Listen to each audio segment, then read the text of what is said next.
Good morning all of you. सार्थक पहल बदलाव हमसे है। मैं पुनः एक बार आप लोगों का स्वागत है। और सार्थक पहल के माध्यम से अभी तक पढ़ा हमने मुगल साम्राज्य। अपन ने देखा कि किस तरीके से बाबर द्वारा मुगल साम्राज्य की स्थापना की गई, अकबर द्वारा उसे स्थायित्व प्रदान किया गया, साम्राज्य का विस्तार किया गया, शाहजहां जहांगीर शाहजहां द्वारा उसे बनाए रखा, और औरंगजेब मुगल बादशाह औरंगजेब जिन्होंने लगभग 50 वर्ष तक शासन किया क्योंकि अपन ने देखा कि 1657 ईस्वी में उनका राज्याभिषेक हुआ और 1707 ईस्वी में उनकी मृत्यु। तो 1657 से 1707 ईस्वी तक उन्होंने लगभग 50 वर्षों तक लंबा शासनकाल रहा उनका। और उनके उसके बाद में जो है मुगल साम्राज्य का पतन हो गया। सोच सकते हैं कि सम्राट अकबर ने साम्राज्य का विभाजन सूबों में किया था। तो उस समय कितने थे? 15 सूबे थे मात्र। शाहजहां के समय तक 18 सूबे हुए। उन्होंने काबुल, ये गोलकुंडा, कंधार, ये इनको जीता। तो टोटल कितने हो गए? 18 हो गए थे।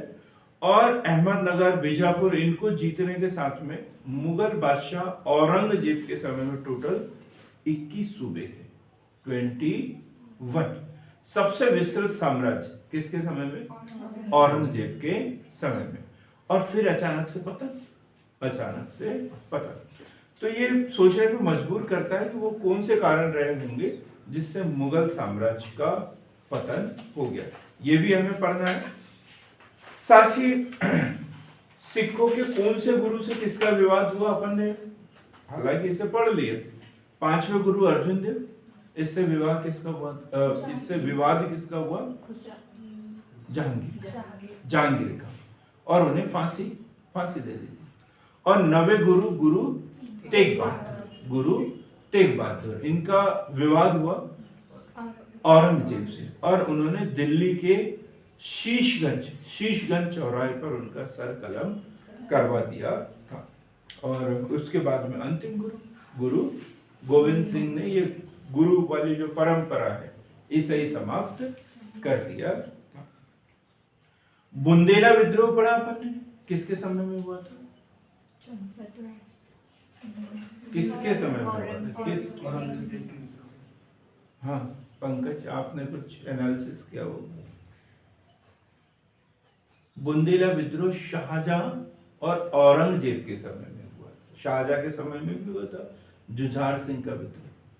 शाहजहां के समय में किसने किया था? जुझार सिंह का विद्रोह। जुझार सिंह कौन था? वीर सिंह बुंदेला का पुत्र।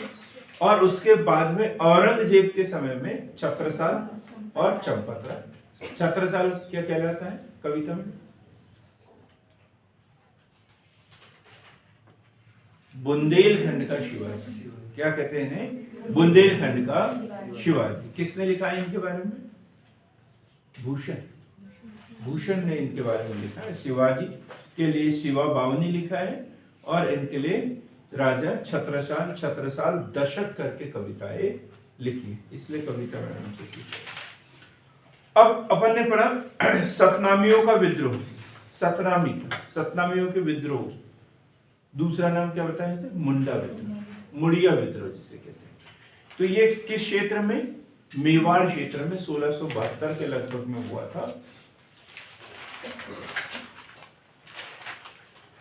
जाट विद्रोह, ये महत्वपूर्ण था। जाट विद्रोह किस के नेतृत्व में? सबसे पहले गोकुल किस क्षेत्र में हुआ था? मथुरा क्षेत्र में। इसके बाद में राजाराम। आप बताएं मिस्टर अनिल कुमार, क्या किया था इन्होंने? सर इन्होंने अकबर के जो सिकंदराबाद में मकबरा बना था, उनकी अस्थियों को निकालकर उसमें जला दिया। बहुत ही बढ़िया, ऐसे ही पढ़ने वाले बच्चे चाहिए मुझे। सिकंदरा स्थित अकबर की कब्र में लूटपाट की थी, उनके अस्थियों को निकालकर उसे जला दिया था। इसके बाद में चूड़ामन और बिशन सिंह के समय में ये समाप्त हो गया था, जाट विद्रोह। इसके बाद में अपन ने मारवाड़ अभियान पढ़ा था, मारवाड़ विद्रोह बोलेंगे इसे, मारवाड़ विद्रोह बहुत महत्वपूर्ण। जाटों का यूलिसीज, ऐसा कोई क्वेश्चन बताया था क्या मैं? यूलिसीज करके, राजपूतों का यूलिसीज, राजपूतों का यूलिसीज किसे कहते हैं? दुर्गादास राठौर। आपने देखा है कहाँ? गुड। कब देखा था? या पढ़ने के बाद या पहले?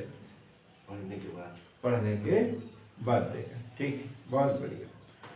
तो जसवंत सिंह की मृत्यु के बाद औरंगजेब ने मारवाड़ पर अधिकार करने के लिए बोला, लेकिन वहां पर अजीत सिंह वो बोलते थे कि मुझे राजा स्वीकार किया जाए, और उनका पुत्र था सरदार दुर्गादास, अजीत सिंह और सरदार दुर्गादास।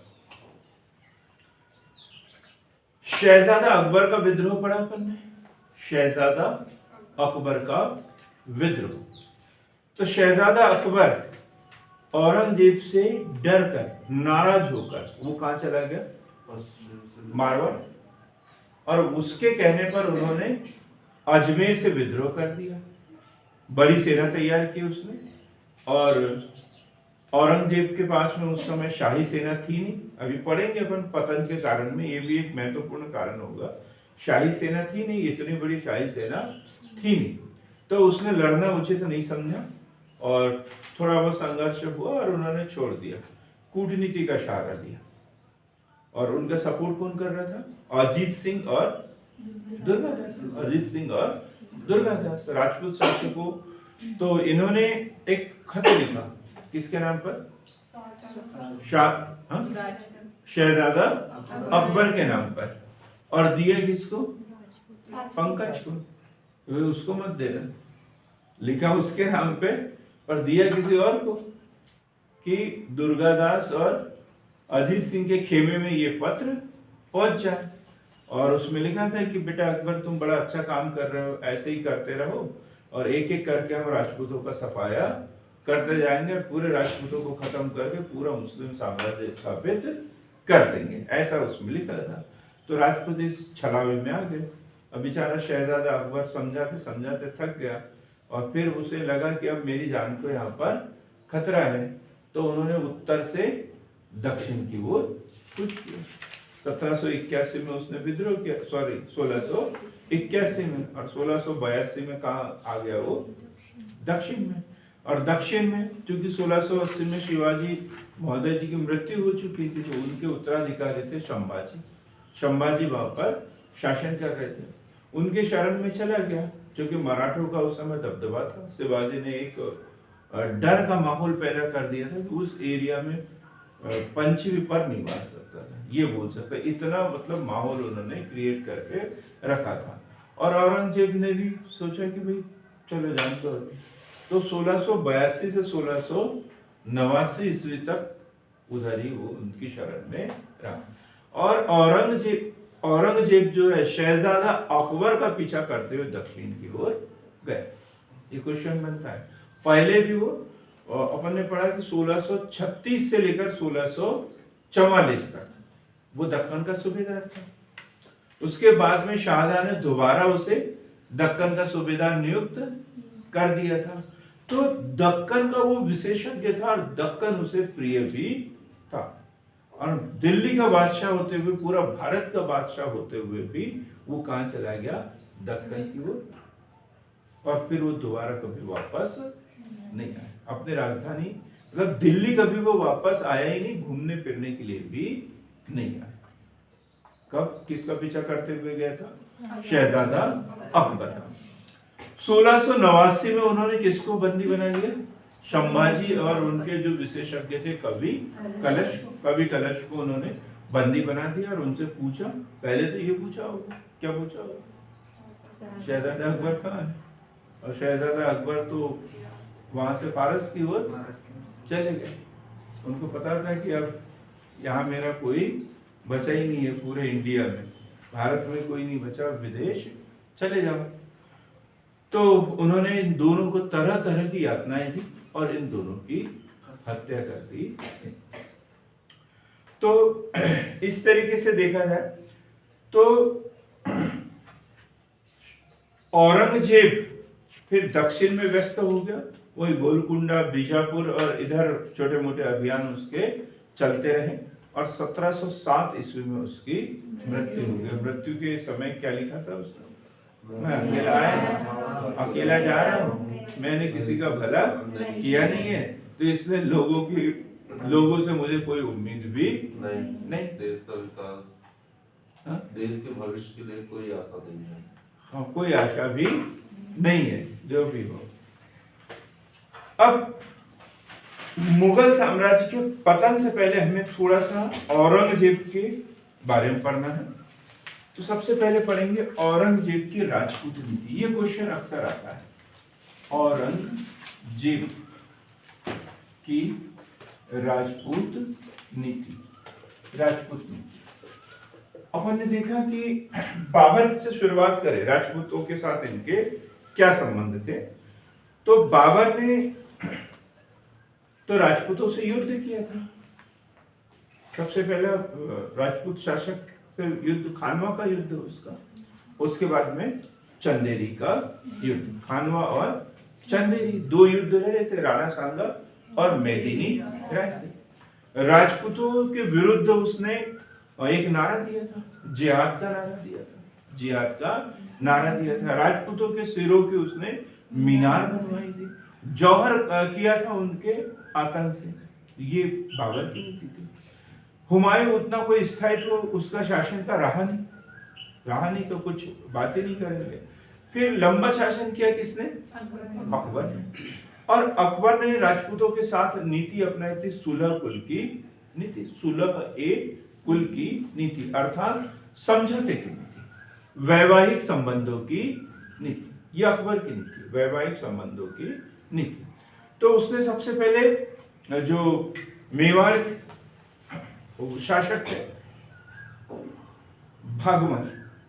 भागमल से के ऊपर उन्होंने आक्रमण की प्लानिंग की थी और वो अजमेर में आके उनसे मिले, समझौता हुआ और अपने पुत्र भगवान दास और पौत्र मान सिंह को अकबर के दरबार में भेज दिया, उनसे मनसबदार दिया और पुत्री से अकबर का विवाह करा दिया। इस तरीके से एक वैवाहिक संबंधों की नीति शुरू हुई और इसके बाद से ये परंपरा शामिल हुई।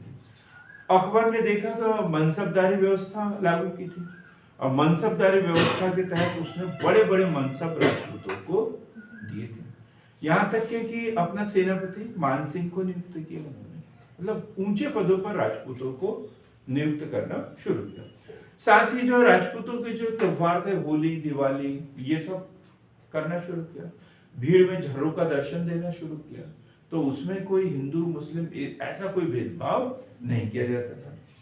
सारे धर्मों को समान अधिकार देने के लिए उन्होंने इबादत खाने की स्थापना की, इबादत खाने की स्थापना की। वहां सारे धर्मों के विशेषज्ञ लोगों को बुलाता था और वहां उनसे धर्म के विषय में वार्तालाप करता था। तो ये सारा उसने कुछ ऐसा कुछ कर लिया, सहिष्णुता की नीति अपनाई थी। किसके द्वारा? अकबर के द्वारा। और जहांगीर ने एज इट इज रहने दिया, जहांगीर ने एज इट इज रहने दिया, जैसा चल रहा है वैसा ही। शाहजहां के समय में थोड़ा सा परिवर्तन देखने को मिला, क्योंकि वो कट्टर मुसलमान था, थोड़ा सा परिवर्तन देखने को मिला। तो जैसे राणा अमर सिंह, ये इनके समय में विवाद हुआ। इनके बाद में उनके मेवाड़ के शासकों ने परिवर्तन की बात की। धीरे धीरे परिवर्तन उसके समय में देखने को मिला और खुल के विरोध सामने आया औरंगजेब के समय में, क्योंकि उन्होंने क्या किया, राजपूतों को अपने साम्राज्य की सबसे बड़ी बाधा मानते थे और किसी के ऊपर विश्वास बिल्कुल भी नहीं करते थे। और नियुक्ति प्रथा में कुछ परिवर्तन कर दिया उन्होंने, उत्तर वालों को दक्षिण भेज देता था, दक्षिण वालों को उत्तर। तो लिखेंगे राजपूतों के संबंध में इसकी धार्मिक नीति में, राजपूत अंग्रेज औरंगजेब की राजपूत नीति में, औरंगजेब राजपूतों को सबसे बड़ी बाधा, सबसे बड़ी बाधा व शत्रु मानते थे, वो शत्रु मानते थे, सबसे बड़ी बाधा वो शत्रु मानते थे। और उस समय राजपूत जो है मुख्य रूप से 3 शाखाएं थी राजपूतों की। तो एक है आमिर, और कौन थे? जयसिंह, ये पढ़ा अपन ने, मिर्जा राजा जयसिंह। मेवाड़ में राज सिंह, मेवाड़ में राज सिंह। और जोधपुर, जोधपुर किसे कहते हैं? जोधपुर या इसे कहते हैं मारवाड़। और यहां कौन थे? जसवंत सिंह। कल अपन ने पढ़ा भी था इसे, जसवंत सिंह। तो ये 3 महत्वपूर्ण राजपूतों की शाखाएं या राज्य इसके समय में थे। अब विवाद का कारण, यदि विवाद का कारण यहां से शुरू होता है, जोधपुर से, तो महाराजा जसवंत सिंह की मृत्यु और उसके बाद में शासक कौन बनना चाहिए? जसवंत सिंह, अजीत सिंह। कौन? अजीत सिंह। अजीत सिंह के बाद एक और नाम आता है, दुर्गादास। तो अजीत सिंह को शासक बनाना चाहिए था, लेकिन उन्होंने नहीं, मुगल साम्राज्य में विलय करने का फैसला लिया और अजीत सिंह ने इसका विरोध किया। तो विवाद का कारण यहां से शुरू होता है, कहां से? मारवाड़ से। क्लियर हो गया? पहला राजपूतों की नीति, मारवाड़ के साथ इन्होंने गलत किया। अब देखो आमेर के साथ क्या किया इन्होंने। तो आमेर का राजा जयसिंह, आमेर का राजा जयसिंह। और जो उत्तराधिकार युद्ध हुआ, उत्तराधिकार युद्ध किसका? नहीं जी, औरंगजेब का। औरंगजेब ने बहादुरपुर का युद्ध लड़ा था पहले, बहादुरपुर का युद्ध, उसके बाद में धर्मत का युद्ध, धर्मत के बाद में सामूगढ़ का, और अंतिम लड़ाई देवराई, बीच में खजुआ का युद्ध भी हुआ था। तो ये जो उत्तराधिकार के युद्ध हुए, तो उसमें ये जो जयसिंह है, इसने शाह सुजा का समर्थन किया था, शाह सुजा का समर्थन किया था। और औरंगजेब उसे इस बात के लिए दंडित करना चाहता था। उसे ऐसा लग रहा था कि कभी भी मेरे विरुद्ध कोई षड्यंत्र रच सकता है। तो लिखेंगे राजा जयसिंह, राजा जयसिंह, जिसने उत्तराधिकार के युद्ध में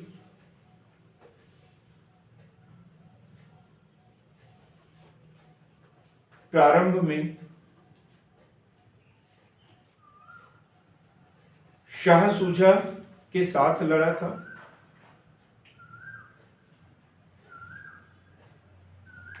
एवं बाद में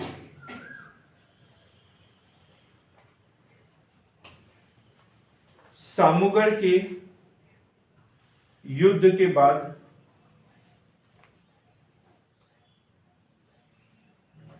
औरंगजेब के साथ था।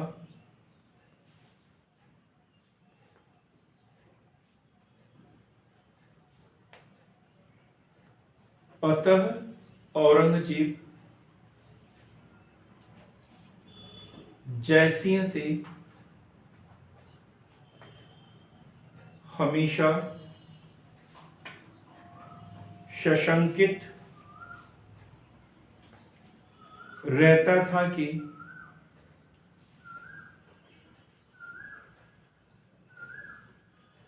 सशंकित रहता था, इतना ही लिखेंगे। एवं उसे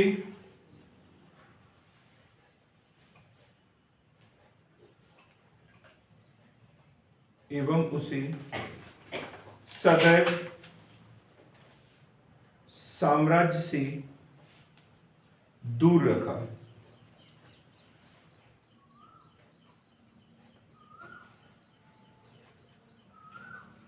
साम्राज्य से दूर रखा, उसे दक्षिण अभियान में मराठों के विरुद्ध भेज दिया।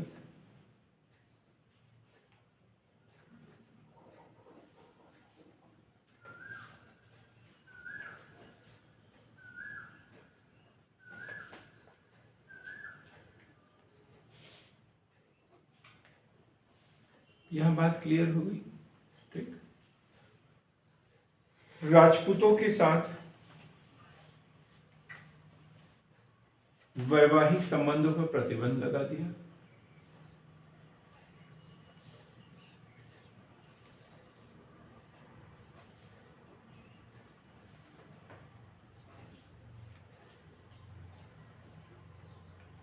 यह बात अलग है कि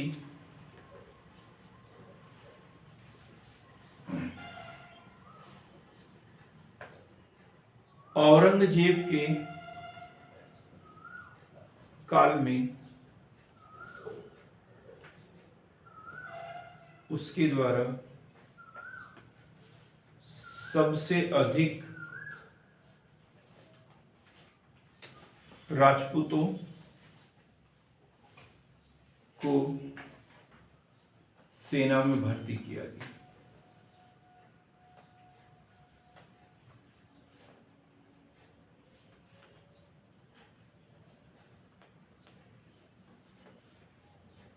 अब जैसे ही औरंगजेब के राजपूत नीति पूछा जाता है तो फिर पूरा ये जो अजीत सिंह वाला केस है, दुर्गादास राठौर वाला केस है, मिर्जा राजा जयसिंह से संबंधित केस है, ये पूरा लिखना पड़ेगा। ठीक है, राजपूतों के ऊपर वो विश्वास नहीं करता था।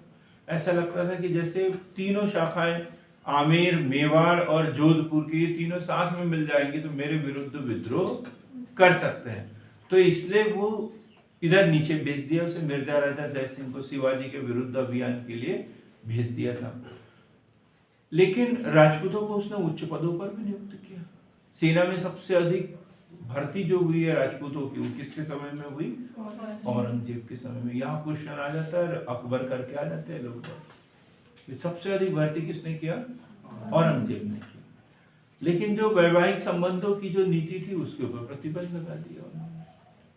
अब हम पढ़ेंगे औरंगजेब की धार्मिक नीति। औरंगजेब की धार्मिक नीति। औरंगजेब की धार्मिक नीति दो तरीके से पढ़ना है हमें इसमें। एक मुस्लिमों के संदर्भ में या इस्लाम के समर्थन में, और दूसरा हिंदुओं के समर्थन में। इस्लाम के समर्थन में और दूसरा हिंदू विरोधी बोल सकते हैं, हिंदू विरोधी। दोनों कॉन्टेस्ट में पढ़ना है हमें। तो औरंगजेब के बारे में तो यही है कि वो कट्टर सुन्नी मुसलमान था, दारुल हर्ब को दारुल इस्लाम में बदलना चाहता था। शुरुआती कथन यही लिखते हैं इसके धार्मिक नीति के विषय में कि औरंगजेब कट्टर सुन्नी मुसलमान था, कट्टर सुन्नी मुसलमान था। दारुल हर्ब को, दारुल हर्ब मतलब गैर मुस्लिम देश, दारुल हर्ब को दारुल इस्लाम में बदलना चाहता था।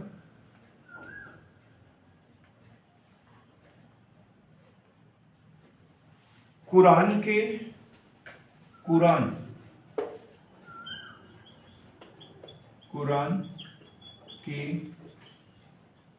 कानूनों एवं शरीयत को कठोरता से लागू किया, कठोरता से लागू किया और एक अधिकारी नियुक्त किया था, मुहत्सिब। ये भी याद रखना, मुहत्सिब। मुहत्सिब अर्थात सदाचार निरीक्षक इसे बोल सकते हैं, सदाचार निरीक्षक। इसका काम क्या था? इसका काम क्या था? मुहत्सिब नामक एक अधिकारी की नियुक्ति की थी। सदाचार निरीक्षक उसका हिंदी में अर्थ होता है, क्या काम था आस्था जी? जो कानून है वो सही प्रकार से चल रहे हैं। बस जो लोग बाग है वो वास्तव में इस्लाम के नियमों का पालन कर रहे हैं या नहीं, नमाज पढ़ रहे हैं या नहीं है, जो एक धार्मिक कर होता है वो दे रहे हैं या नहीं, ये उसका काम होता है। भाई इस्लाम के कानूनों के अनुसार व्यक्तिगत रूप से हर व्यक्ति की जिम्मेदारी होती है कि इसका पालन करे। ये था इसका एक अनुशासन, चेक करते थे। जिहाद का नारा दिया इन्होंने। जिहाद का मतलब क्या होता है विजय जी?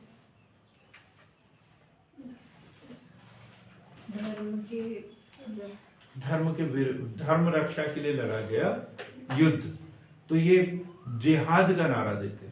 ठीक है। सिक्कों पर कलमा खुदवाना, सिक्कों पर कलमा खुदवाना। अब सिक्कों पर कलमा खुदवाना, प्रिया क्या मतलब है इसका? चलो उस पे कुरान की आयतें होती है ना, जैसे रामायण में है ना, रघुकुल रीत सदा चली आई, प्राण जाए पर वचन न जाए। ठीक, ऐसे कुछ अच्छी बातें कुरान की थी, और वो कहाँ पर लिख देते थे? सिक्कों के ऊपर, जो लोगों को प्रेरणा देते थे। औरंगजेब ने क्या किया विजय इसके ऊपर? प्रतिबंध लगवा दिया। अभी लिखना नहीं, बता रहा हूं, और भी कुछ लिखना है। क्यों किया होगा ऐसा? ये तो अच्छी बात थी ना, अच्छी बात थी।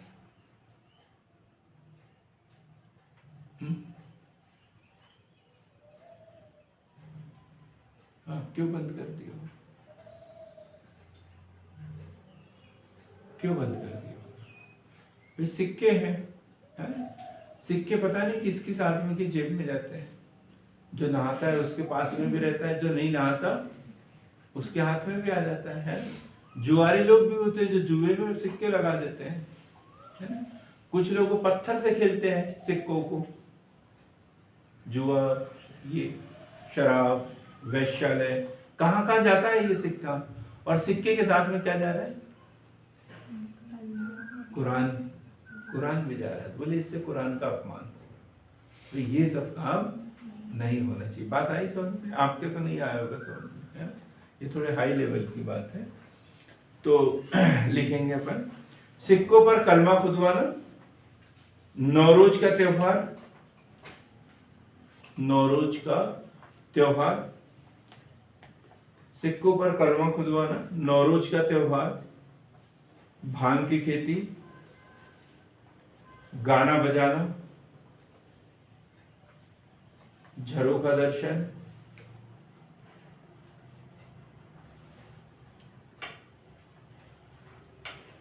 तुलादान, तुलादान आदि प्रथाओं पर प्रतिबंध लगा दिया।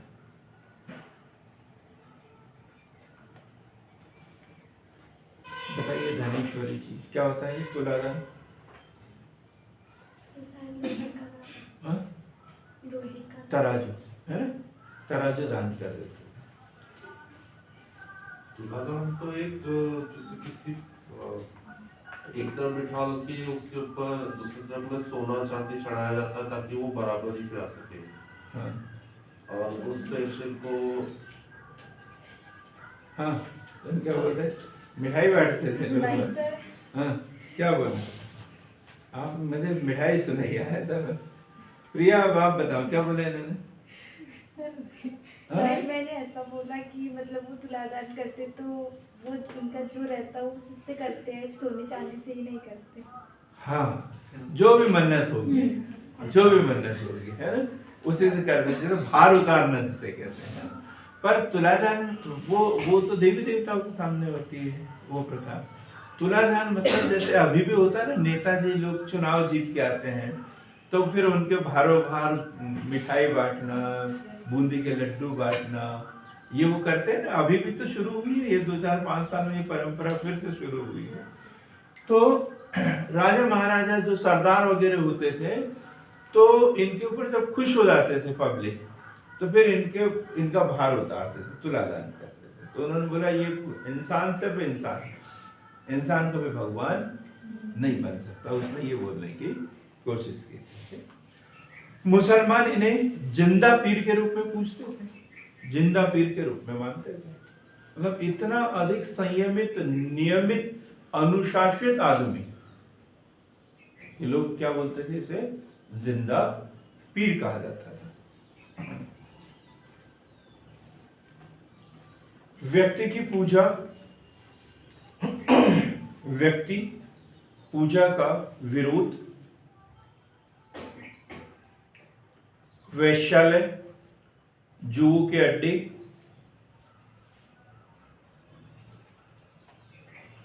शराब पर प्रतिबंध, शराब पर प्रतिबंध, दास प्रथा पर प्रतिबंध, दास प्रथा पर प्रतिबंध, दास प्रथा पर प्रतिबंध। अब एक योजना अभी मध्य प्रदेश सरकार द्वारा लाई थी, उस सन मुझे याद नहीं है, जो गुना साइड में एक विशेष जाति है जो ये वैश्यावृत्ति के कामों में बहुत लिप्त थी, तो इनके लिए एक योजना लाई थी, जाबली योजना। जाबली योजना क्या करते थे इसमें नहीं, 1990 में लाई थी, बहुत बड़ी रोक लगाने के लिए लाई थे। गुड, अब उन्मूलन में क्या करेंगे?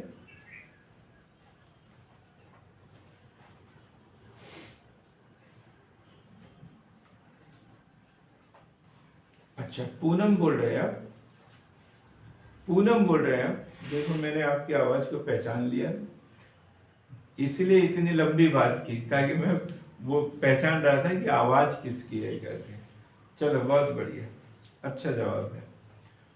तो जैसे मान लीजिए ये बैतूल से, बैतूल में ये बस स्टैंड के सामने वो जो छोटी छोटी दुकानें लगती हैं, अब वहां से बार बार हटाते जाते हैं अतिक्रमण, फिर दोबारा लगा लेते हैं वो, फिर हटाते हैं, फिर दोबारा लगा लेते हैं। क्यों लगा लेते हैं? क्यों लगा लेते हैं? सर उनके पास जगह नहीं होती इसीलिए वहीं वहीं लगाते हैं। कोई दूसरी कोई जगह नहीं होती, और यदि उनको कहीं वहां से दूसरी जगह शिफ्ट कर देते, व्यवस्थित उनके लिए मार्केट बना देते, तो फिर वो वही लगाएंगे। अभी अब हम क्या कर रहे हैं, उनको हटा रहे हैं, लेकिन दूसरी जगह कोई व्यवस्था उसकी नहीं कर रहे, तो वही वापस आ रहे हैं। जाएंगे कहाँ बेचारे, जाएंगे कहाँ?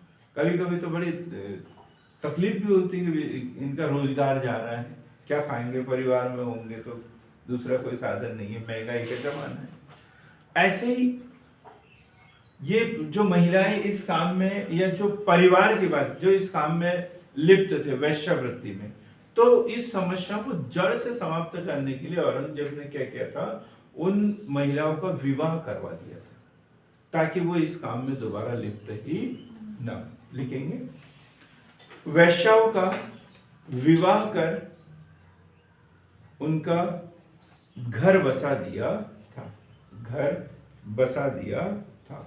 तो बिल्कुल सही है, अब दोबारा ऐसे कामों में लिप्त नहीं हो सकते हैं। पीर मजारों, पीरों की मजारों पर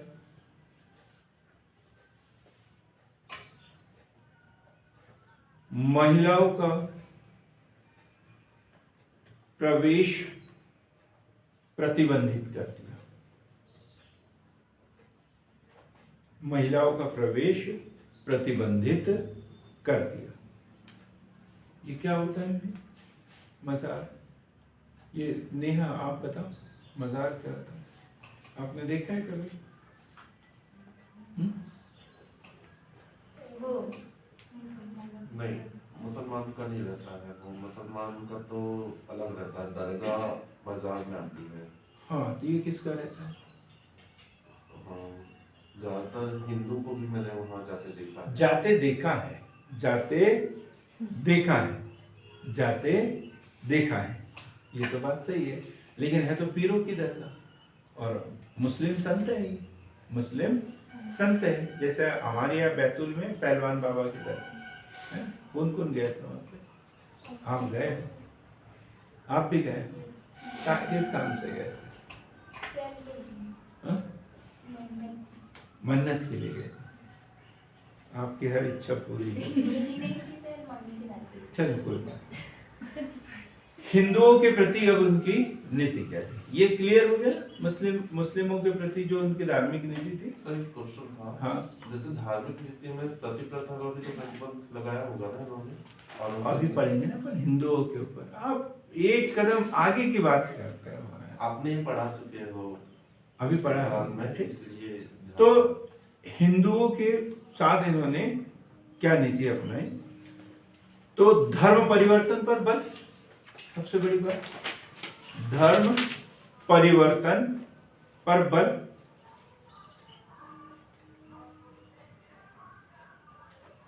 होली, दीपावली आदि हिंदू त्योहार में जाना प्रतिबंधित कर दिया मुस्लिमों के लिए। खुद भी नहीं जाता था, जाने भी नहीं देते।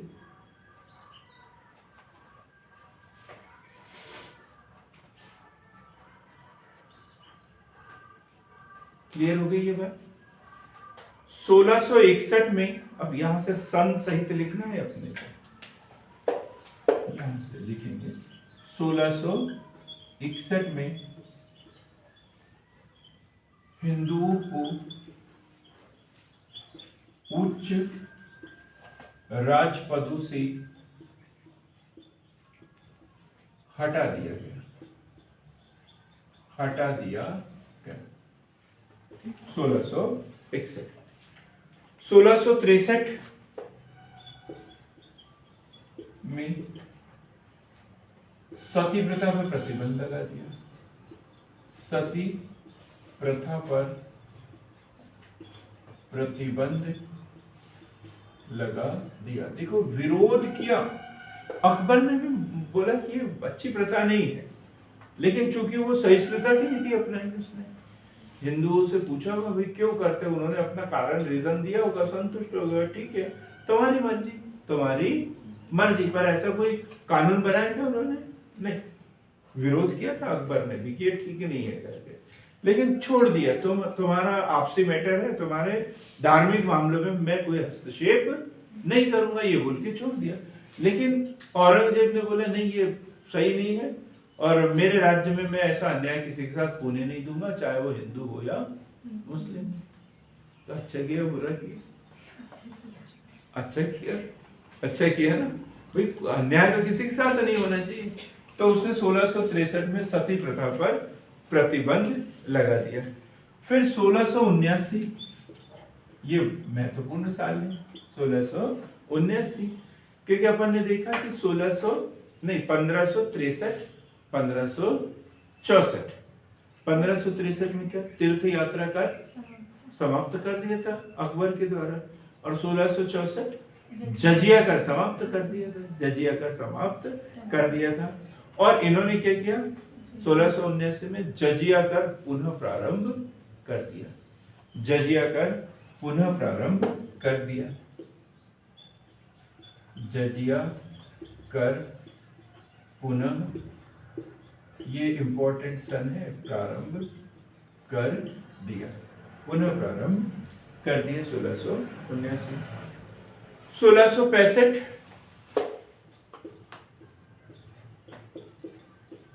हिंदू मंदिरों को तोड़ने का आदेश दे दिया। हिंदू मंदिरों को 1000 मंदिर, हाँ? 1000 मंदिर, हाँ, हिंदू मंदिरों को तोड़ने का आदेश दिया।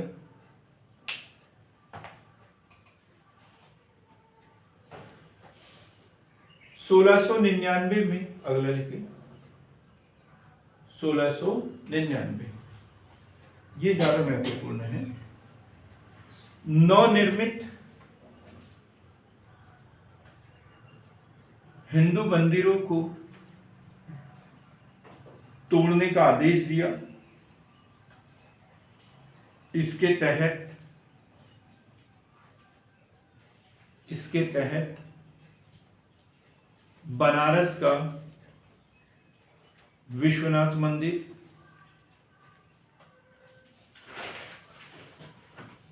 मथुरा का केशवराय मंदिर,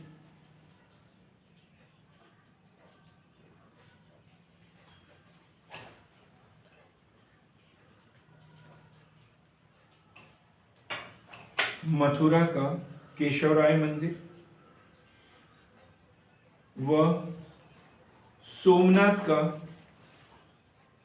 मंदिर तोड़ा गया। सोमनाथ का मंदिर तोड़ा गया। सोमनाथ का मंदिर तोड़ा गया। ये कुछ। बनारस का विश्वनाथ मंदिर, मथुरा का केशवराय मंदिर व सोमनाथ का मंदिर तोड़ा गया। देखो, पहले 1665 में उसने सादा आदेश दिया था मंदिरों, हिंदू मंदिरों को तोड़ दिया, लेकिन फिर भी मंदिर बनते जा रहे थे। तो 1699 में फिर से आदेश दिया कि नवनिर्मित जितने भी हिंदू मंदिर हैं उसको सरकारी खर्चे पर तोड़ दिया जाए। और इसके तहत उन्होंने विश्वनाथ मंदिर, बनारस का, मथुरा का केशवराय मंदिर और सोमनाथ का मंदिर तोड़ा गया। अब धार्मिक नीति के परिणाम क्या हुए? क्या परिणाम है? लिख लो परिणाम। क्या हुआ उसकी धार्मिक नीति के परिणाम? अनिल कुमार, एक आध परिणाम तो बता दो, समझ में आया हो तो बता ही दोगे आप। क्या परिणाम धार्मिक नीति के परिणाम? आप बताएं जरा। प्रिया के पीछे तो बैठे, उनका नाम ही याद नहीं है। वंशिका, है ना? हाँ बोलिए।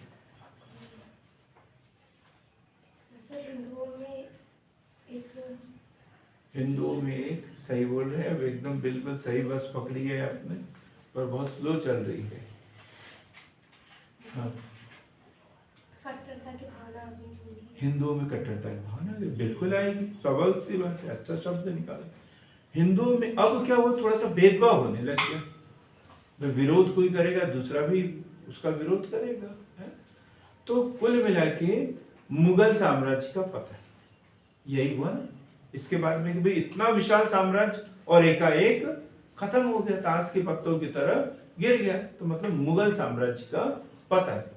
और फिर जो हिंदू सरदार थे, सूबेदार थे, सेनापति थे, ये जो सहयोग कर रहे थे उनको, अब वो सहयोग मिलना बंद हो गया। राजपूतों का सहयोग मिलना बंद हो गया। लिखेंगे इसे, मुगल साम्राज्य का पतन।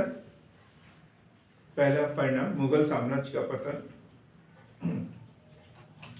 दूसरा, राजपूतों के सहयोग से वंचित होना। दूसरा परिणाम, राजपूतों के सहयोग से वंचित होना। तीसरा, विभिन्न कलाओं का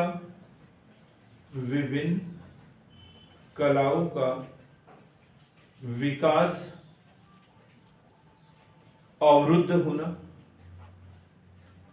विभिन्न कलाओं का विकास अवरुद्ध होना। विभिन्न कलाओं का विकास अवरुद्ध होना। कविता में क्या मतलब है इसका? जो कलाएं, तो कलाओं के बारे में ही तो पूछ रहा हूँ। कलाओं के विकास पर रोक लगा दी थी ना उसने। जैसे संगीत के ऊपर प्रतिबंध लगा दिया था, इतिहास लेखन पर प्रतिबंध लगा दिया था उसने। सबसे बड़ी बात क्या, लिखने के ऊपर प्रतिबंध लगा दिया था। उसको पता था कि साला ये कुछ भी जो भी लिखते हैं विरोध में ही लिखते हैं, तो उसने लिखने के ऊपर प्रतिबंध लगा दिया था। संगीत के ऊपर प्रतिबंध, चित्रकला के ऊपर प्रतिबंध, निर्माण कार्यों पर प्रतिबंध लगा दिया। तो जो जैसे शाहजहां के समय में स्थापत्य कला का विकास हुआ, जहांगीर के समय में चित्रकला का विकास हुआ, शाहजहां के समय में शाहजहां स्थापत्य कला के साथ साथ संगीत का भी विकास हो रहा था। जैसे हम संगीत कला का विकास पढ़ेंगे तो अकबर के समय से पढ़ते हैं। उसमें अकबर के पास में तानसेन, महान संगीतज्ञ तानसेन था उसके पास में। फिर उसके द्वारा ढेर सारे रागों का विकास किया गया था। फिर उसके बाद में और पीढ़ियों तक वो आगे संगीत कला पढ़ते रहे। इन्होंने क्या किया, उसके ऊपर प्रतिबंध लगा दिया। तो इन कलाओं का क्या हो गया, विकास अवरुद्ध हो गया। फिर विशाल साम्राज्य में निरंतर विद्रोह। विशाल साम्राज्य में निरंतर विद्रोह। अपन ने पढ़ा जाटों का विद्रोह, मारवाड़ का विद्रोह, दक्षिण में अलग विद्रोह हो रहे हैं, सतनामियों का विद्रोह, ये सब विद्रोह होते गए। और औरंगजेब फिर कूदते रहा, इधर से उधर, इधर से उधर, इधर से उधर, एक दिन भी वो चैन से नहीं जी पाया बेचारा। अब बड़ा क्वेश्चन, मुगल साम्राज्य के पतन के कारण। तो अब तो पंकज जी को आज तो मुंह खोलना ही पड़ेगा। आज के विशेष अतिथि है हमारे पंकज जी, है ना? घूम फिर के बाद पंकज के ऊपर ही आ रही है। बताइए मिस्टर पंकज, मुगल साम्राज्य के पतन का एक आध कारण बताइए। हाँ, बड़ा क्वेश्चन है। मुगल साम्राज्य के पतन के कारण, देखो अच्छे से पढ़ेंगी तो पढ़ते पढ़ते ही याद हो जाएगा, नहीं तो फिर रटने के लिए तो पैदा ही हुए हैं हम लोग, है ना? काय के लिए जन्म लिया हमने? रटने के लिए। पर अच्छे से समझते हैं, समझने की कोशिश करेंगे तो फिर रटने की जरूरत नहीं पड़ेगी। तो मुगल साम्राज्य के पतन के कारण मुख्य रूप से दो भागों में बांटा है मैंने, दिख रहा है आपको। तो आपने नहीं बताया क्या पंकज? नहीं, कोई बात नहीं। तो एक है प्रशासनिक कारण, प्रशासनिक कारण जिसके लिए एक व्यक्ति कोई जिम्मेदार नहीं था, और दूसरा है औरंगजेब, औरंगजेब की नीतियां, औरंगजेब की नीतियां, दो मुख्य कारण है। ठीक, कभी कभी क्वेश्चन बनता है कि औरंगजेब मुगल साम्राज्य के पतन के लिए कितना उत्तरदायी था, स्पष्ट कीजिए। तब हम इसके उत्तर की शुरुआत कहां से करेंगे? औरंगजेब से करेंगे। लेकिन बीच में सब लिखना पड़ेगा, ये भी लिखना पड़ेगा कितना उत्तरदायी था, मतलब 100% तो नहीं हो सकता। एक व्यक्ति, जब लड़ाई होती है दो पक्षों के बीच में, तो एक 99.9% जिम्मेदार हो सकता है, लेकिन दूसरा 0.1% कुछ ना कुछ तो दोष उसका होगा। ठीक, अब जैसे रोड पे एक्सीडेंट हो रहा है, बोलते हैं उसकी कोई गलती नहीं थी, गलती उसकी थी, वो रोड पे चल रहा था। अब वो घर में रहता तो उसका एक्सीडेंट होता है, वो गाड़ी आती है घर पे उसको ठोकने के लिए?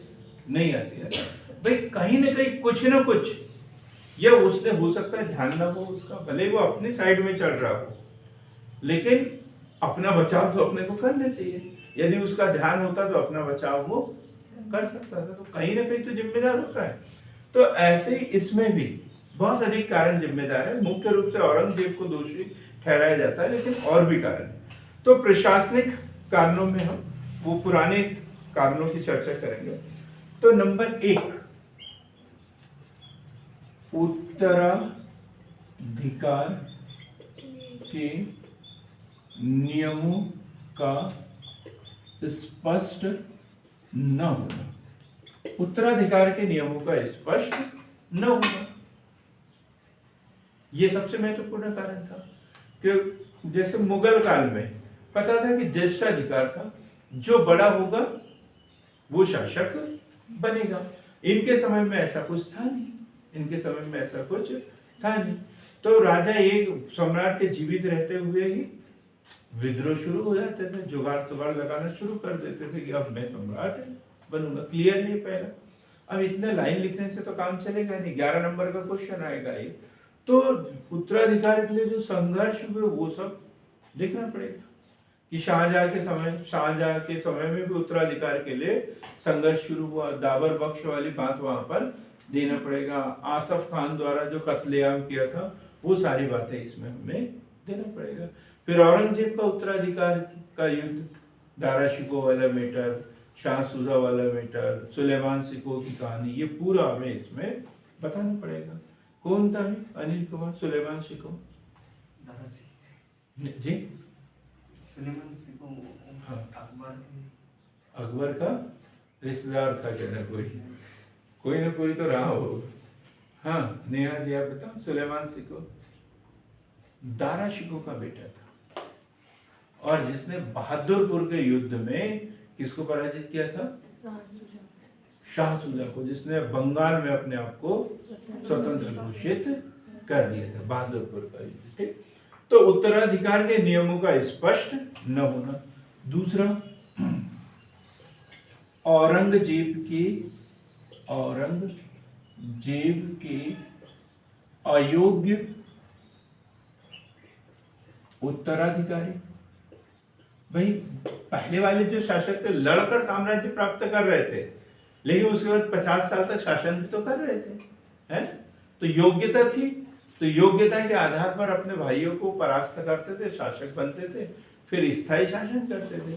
लेकिन औरंगजेब के जो उत्तराधिकारी थे उनमें ऐसी किसी में कोई काबिलियत थी, तो अयोग्य उत्तराधिकारी।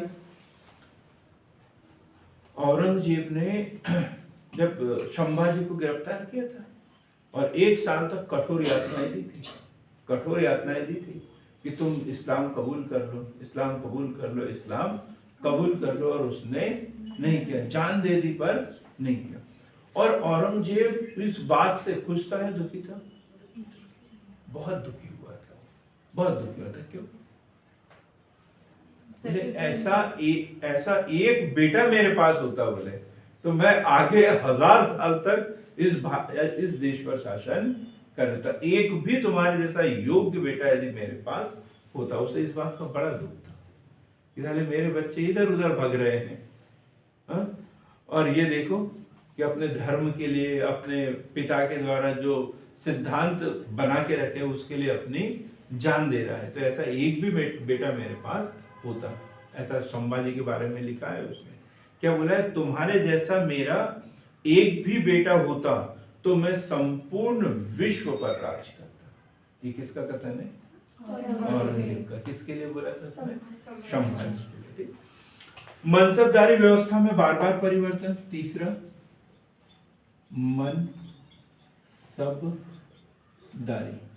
मनसबदारी व्यवस्था में बार बार परिवर्तन।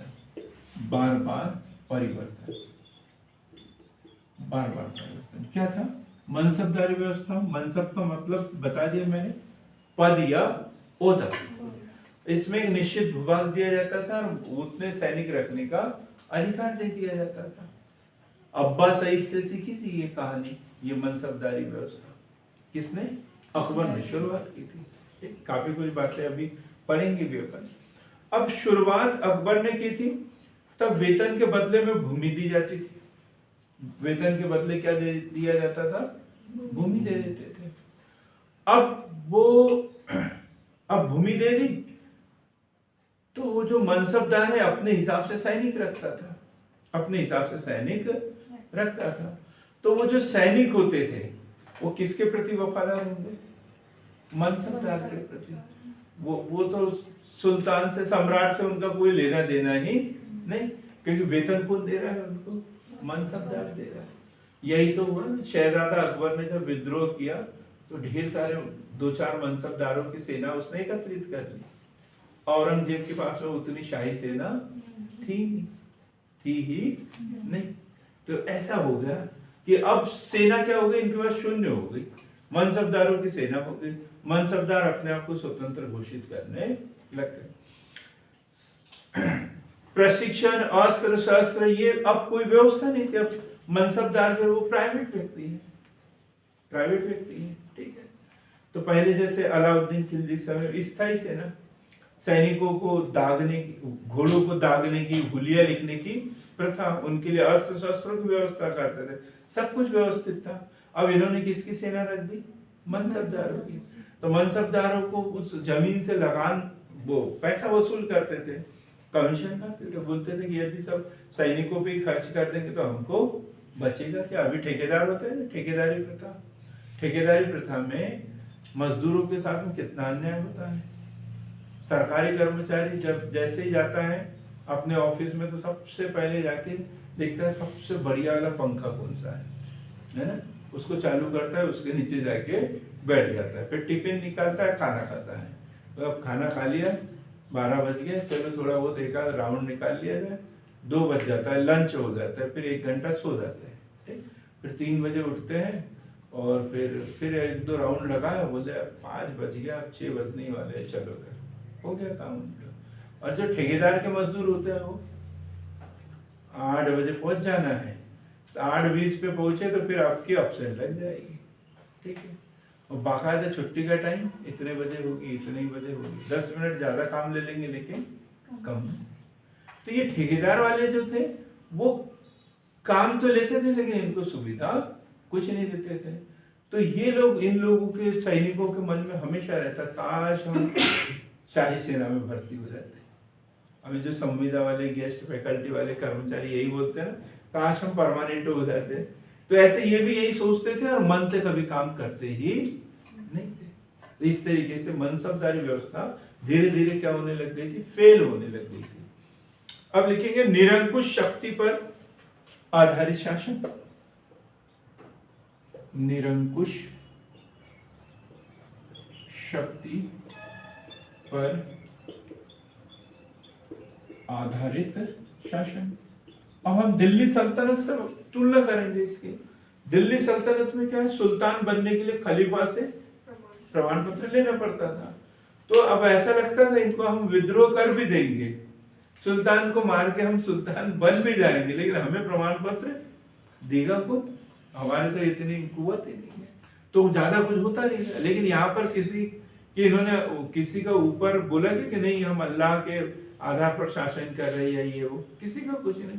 भाई जो जीत गया, जिसने सुल्तान सम्राट को मार दिया, वो सम्राट बन गया, कहीं से उसे स्वीकृति लेने की जरूरत ही नहीं थी। तो ठीक, निरंकुश शक्ति पर आधारित शासन। मुगल सम्राटों के व्यक्तिगत चरित्र।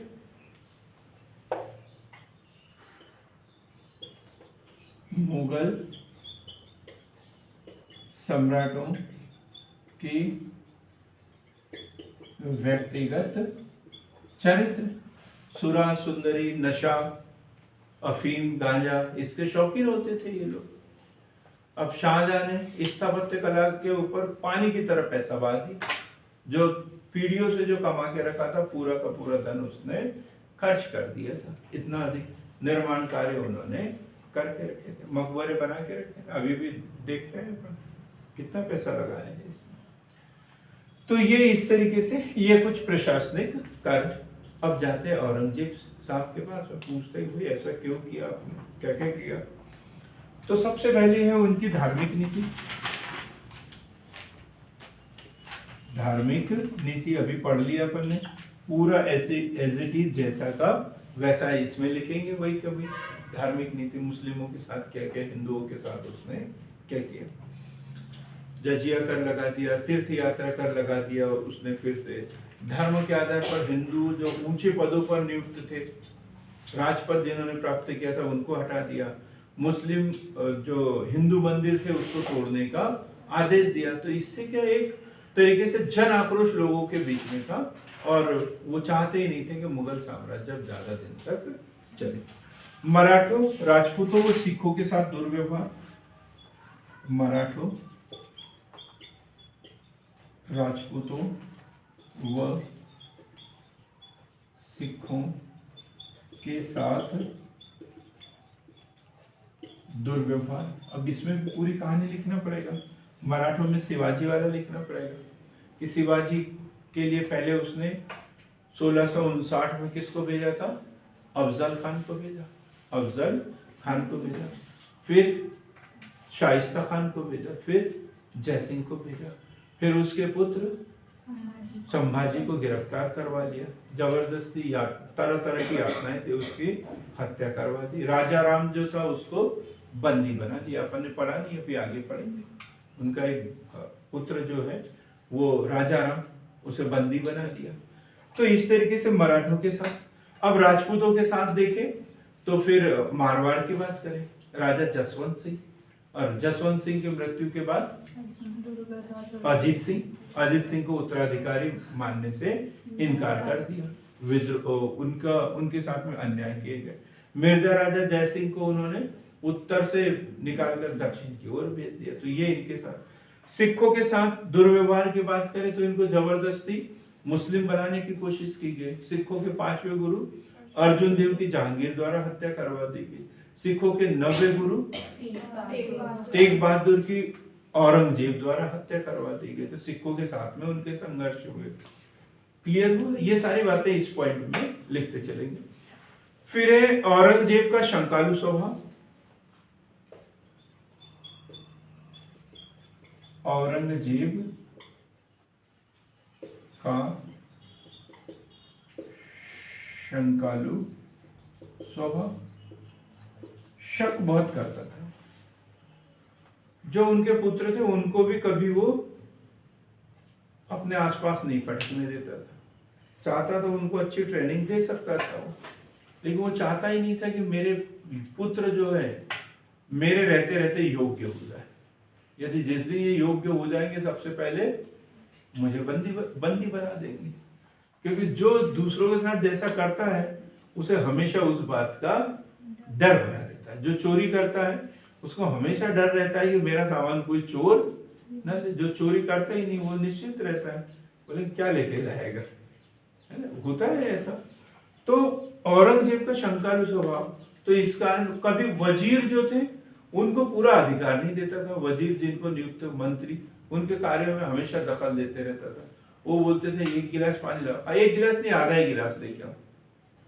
मतलब हर काम में कहीं ना कहीं वो उसमें मीन में चलते रहता था। काय के लिए? ऐसा नहीं कि कमी है, इसलिए कि ये सर्वे सर्वा न हो जाए, अपने आप को ये कुछ बड़े पद के लायक समझने न लग जाए। फिर है औरंगजेब की दक्षिण नीति। औरंगजेब की दक्षिण नीति, क्या नुकसान हुआ प्रिय दक्षिण नीति के कारण?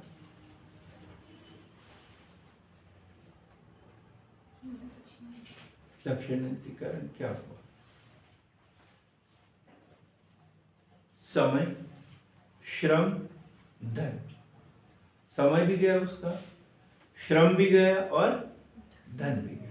एक तो दक्षिण में इतना व्यस्त रहा कि उत्तर भारत जो पहला है, जो उसने पहले से 10 रोटी उसके पास बना के रखी थी, बहुत थी वो, लेकिन एक रोटी जो दूर थी उसको प्राप्त करने के चक्कर में ये 10 रोटी भी चली गई उसके पास में।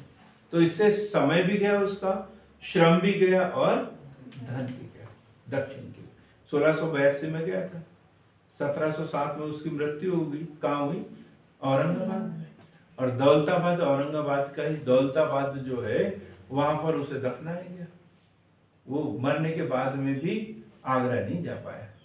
ये क्वेश्चन बनता है कि औरंगजेब को कहाँ दफनाया गया था, और हम सोचते हैं आगरा, दिल्ली, ये उनका सिंहासन इधर था तो इधर का ही होगा, लेकिन ऐसा नहीं। क्या इसलिए उसको दक्षिण में विनाशकारी यज्ञ कहा जाता है? बिल्कुल, इसके लिए नासूर साबित हुआ बोलते हैं। दक्षिण जो है इसके लिए नासूर साबित हुआ, जिससे वो कभी मुक्त। नासूर क्या होता है? आस्था को पता है? नासूर धनेश्वरी आपको डॉक्टर साहब बताएंगे फिर। नासूर नहीं पता? बड़ा तो राक्षस है नासूर। हाँ जी, नारियल। हाँ आप बताओ। हाँ, अब आपकी आवाज तो सुन ली मैंने, नाम बताओ अब आपका। बोलिए। सही बोला है आपने जवाब। नासूर यानी होता है जैसे कोई जख्म, कोई चोट लग जाए, थोड़ी सी चोट लग जाए, है ना, फिर उसका हम इलाज शुरू करना प्रारंभ करें, इलाज शुरू कर दे उसका, और वो है कि वो बढ़ते ही बढ़ते चला जाए और कभी खत्म ही न हो, तो उसे क्या बोलते हैं? नासूर। जख्मों का बड़ा रूप, वो क्या कहलाता है? नासूर। तो ये क्या हुआ? उसके लिए नासूर साबित हुआ। भाई वो थोड़ा सा जख्म था, उसको ठीक करने के लिए गया, लेकिन वो ठीक न होकर बढ़ते ही बढ़ते चला गया और इसकी जान भी लेकर चला गया। बोलते हैं कि दक्षिण जो है इसकी कब्रगाह साबित हुआ। तो बिल्कुल हुआ।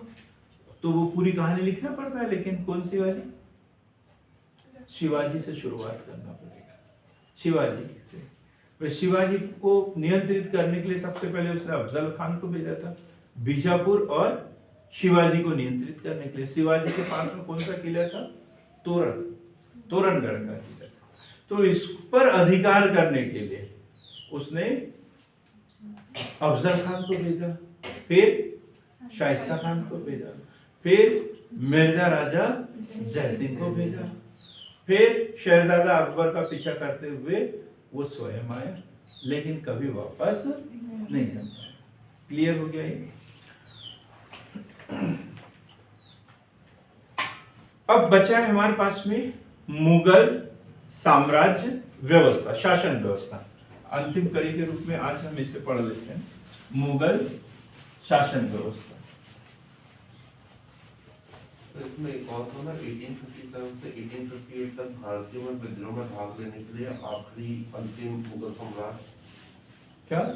जैसे 1857 से 1858 तक के जो भारतीयों में अंतिम मुगल सम्राट था, पढ़ेंगे उससे अपन, वो है उत्तरकालीन मुगल बादशाह, उसे भी पढ़ेंगे। दम खाओ जरा। शासन व्यवस्था, अब क्या पढ़ना है अपने को? शासन व्यवस्था। शासन व्यवस्था की बात करें तो सबसे पहले हम बात करेंगे केंद्रीय प्रशासन। केंद्रीय प्रशासन, केंद्रीय प्रशासन जो था वो काय में बटा हुआ था? सूबे में बटा हुआ था। सूबों की संख्या बता दी मैंने। सूबे के बाद में आता था इसमें परगना, सूबे के बाद में सरकार, सूबे के बाद में सरकार, और सरकार के नीचे आता था परगना, और परगने के नीचे गांव। तो ये उसकी शासन व्यवस्था ग्राम तक। अब केंद्रीय प्रशासन, केंद्रीय प्रशासन में है एक तो बादशाह, और दूसरा है विजारत। ये क्वेश्चन में पूछा गया, विजारत। विजारत क्या है? केंद्रीय प्रशासन, विजारत मंत्री परिषद। क्या है? मंत्री परिषद, मंत्री परिषद। इसको इतना छोटे में मत लिखना, बहुत ज्यादा लिखवाने वाला हूं मैंने, तो ये एक थोड़ी सी एक आउटलाइन बना दी है। तो केंद्रीय शासन व्यवस्था में ही पढ़ेंगे अपन पहले केंद्रीकृत,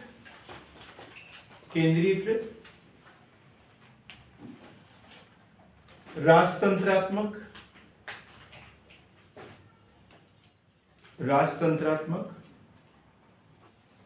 निरंकुश शासन,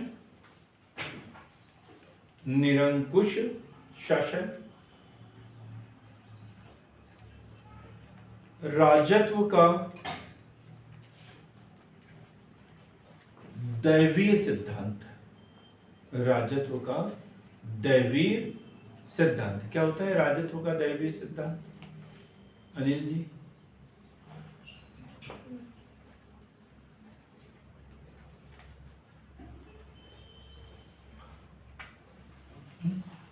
सर, जो राजा है वो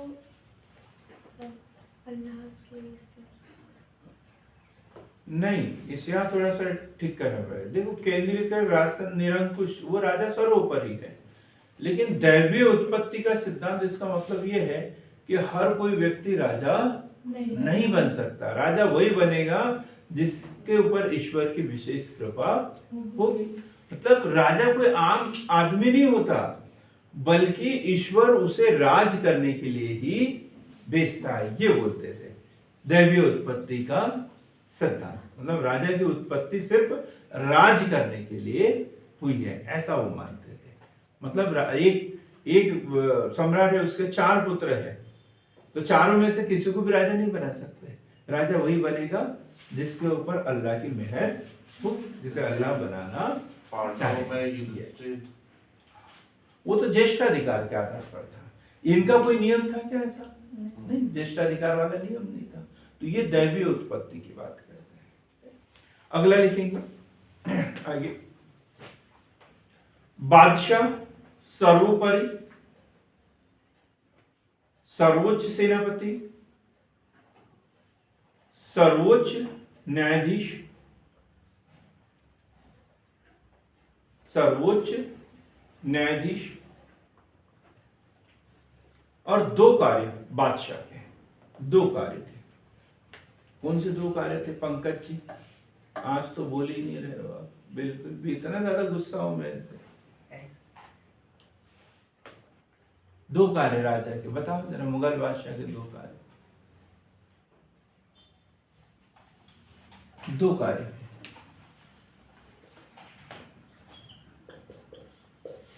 जहांबानी और दूसरा जहांगीरी।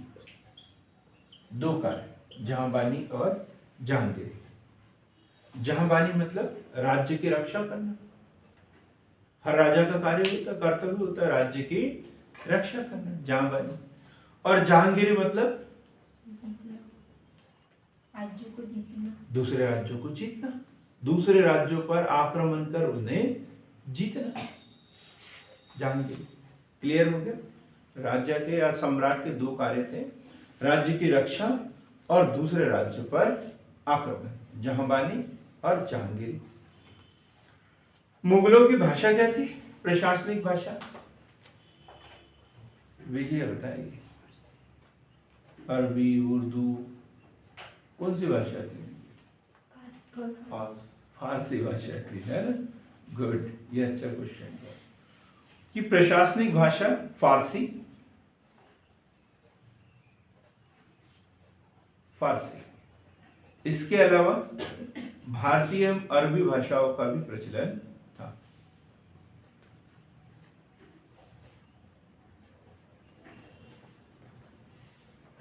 क्लियर हो गया केंद्रीय प्रशासन में? अब केंद्रीय प्रशासन में विचारक में प्रमुख मंत्री देख लेते हैं अपन।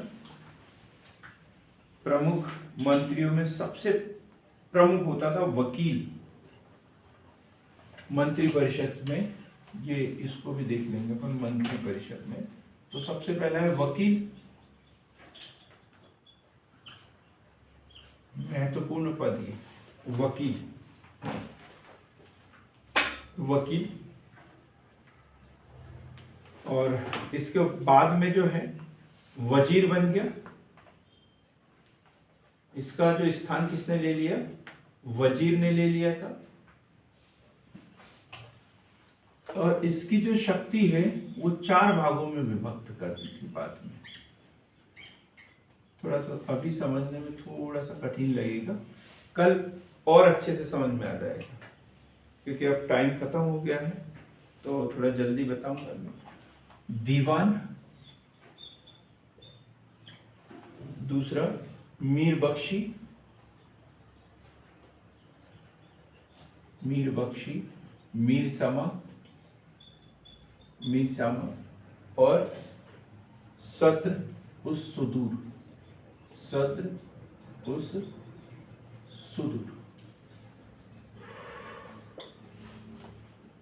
अब देखो वकील जो है किसके समय में था? अकबर के समय में। जैसे किसको बनाया था, किसको नियुक्त किया था उसने? बैरम खान को इस पद पर नियुक्त किया था। फिर 1560 में, सॉरी हाँ 1560 में बैरम खान का पतन हो गया।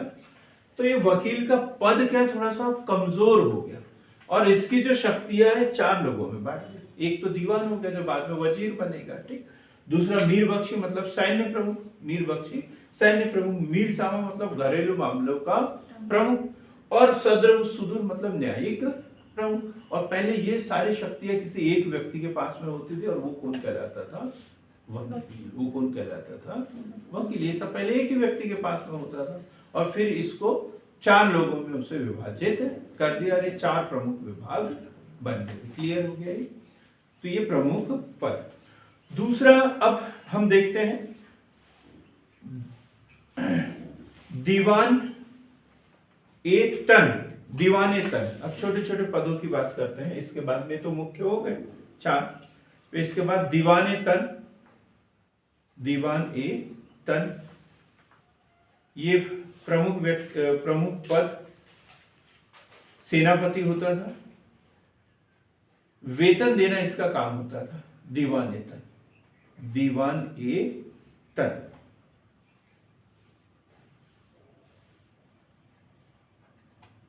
दीवान ए तन। चलो इसको छोड़ देंगे अभी। अब हम बात करते हैं सूबे की। कितने सूबे थे अकबर और जहांगीर के समय? 15। शाहजहां के समय 18, औरंगजेब के समय में 21। याद रखना, ये क्वेश्चन बनता है। ठीक? सूबेदार, जो सूबा होता था इसका प्रमुख कौन होगा? सूबेदार।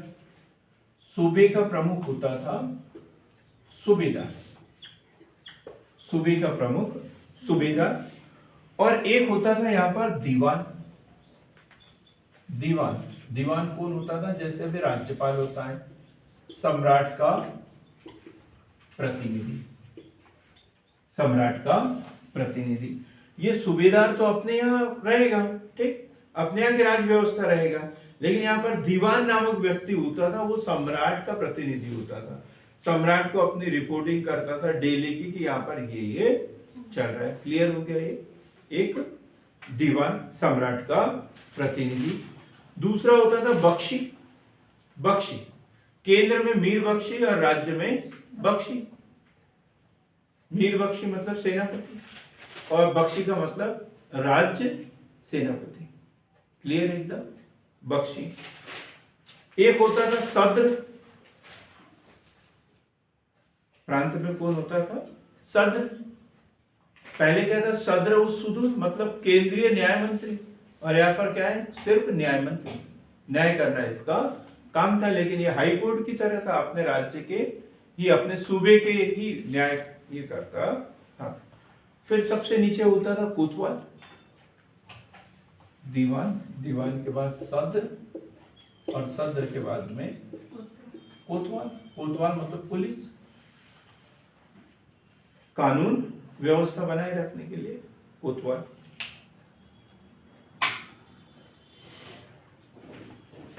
फिर है सरकार। तीसरा जो प्रशासन का विभाग कौन सा है? सरकार। तो यहां पर एक अधिकारी होता था फौजदार। 3 अधिकारी यहां पर, फौजदार, आमील, एक होता था आमील, और एक है यहां पर काजी। काजी। फौजदार राजस्व वसूल करना,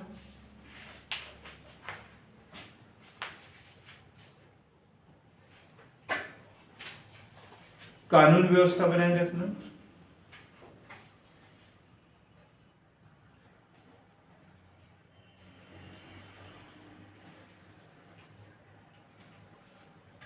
अब आमील जो है ये भी राजस्व वसूल करने वाला ही है, लेकिन ये ऊपर रिपोर्टिंग करने वाला है।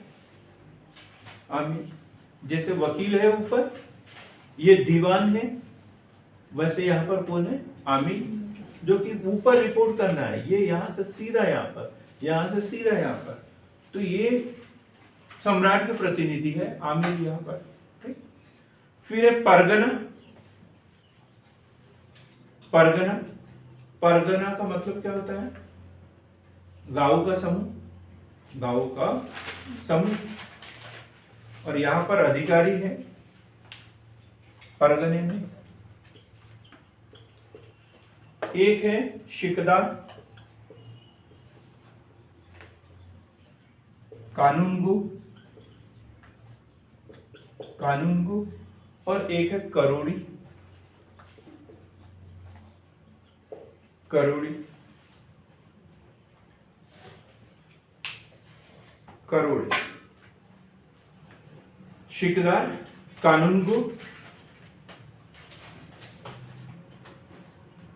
यहाँ एक, जैसे शेर खान ने एक पद गठित किया था पटवारी, मतलब एक गांव का राजस्व वसूल करने वाला अधिकारी। पटवारी होता था, एक गांव का हिसाब किताब वो रखता था। अब कानून को क्या करेगा, कानून को क्या करेगा कि उस परगने में, मतलब उस गांव के समूह में, मतलब किसी परगने में 100 गांव है, तो उस 100 गांवों का राजस्व कितना कितना आया, तो वो पूरा एकत्रित करने के लिए एक अधिकारी होता था कानून को। अभी भी होता है तहसील में। पटवारी यदि इस्तीफा देता है तो अपना बस्ता किसके पास जमा करता है, कानूनगो के पास में है। तो पूरा हिसाब किताब कानूनगो रखता है पटवारियों का, कितने पटवारी है, किसके पास कौन सा आयता है, ये क्लियर कानूनगो। और एक है करोड़ी, ये अकबर द्वारा नियुक्त किया गया था। और क्या काम था इसका, 1 करोड़ जो है वो राजस्व वसूल करना। 1 करोड़ का टारगेट दिया जाता था और उस अधिकारी को क्या कहते थे, करोड़ी, उसे क्या कहते थे, करोड़ी। फिर सबसे नीचे है ग्राम। और ग्राम में जो अधिकारी होते थे उस समय, तो गांव 2 प्रकार के होते थे, एक होते थे माउदा और एक होता है नागला। माउदा और नागला, गांव 2 प्रकार के होते थे, माउदा और नागला। माउदा अर्थात बड़ा गांव और नागला छोटा गांव। माउदा बड़ा गांव, नागला छोटा गांव। और यहां पर अधिकारी होते थे चौधरी, मुकद्दम, ये वसूल करने वाले लोग थे, कर्मचारी। चौधरी, मुकद्दम। हर गांव में एक पटवारी होता था, अभी बताया मैंने। और पटवारियों का मुखिया कहाँ बैठता था, परगने में, क्या बोलते थे उसे, कानून। एक बीच में